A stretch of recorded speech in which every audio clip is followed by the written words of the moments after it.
Men Juros, är du med nu? Allt och så mör. Det var säkert det samma som att spela i Formel 1. Och så upplevde du det? Vi började på halvårsna rätt väl. Och så är det 17-0, då får vi några chanser just nu.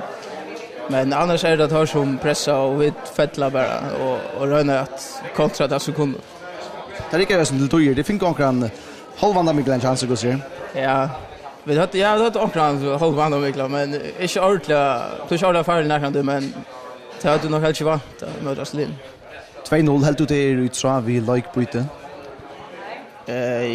Jag var inte jag huxar som mål så var det inte så fantastiskt helt då att längst skott så att 17 det var det var helt det var en skudd men nej jag hade inte bort finnas så nära så kunde bara så skotta samma sidan. Ja allt. Kus du har den utlandsläck nu men så är det Manchester City att två veckor kus är vi annat landisten. Jag vant vid köra förra till rundor.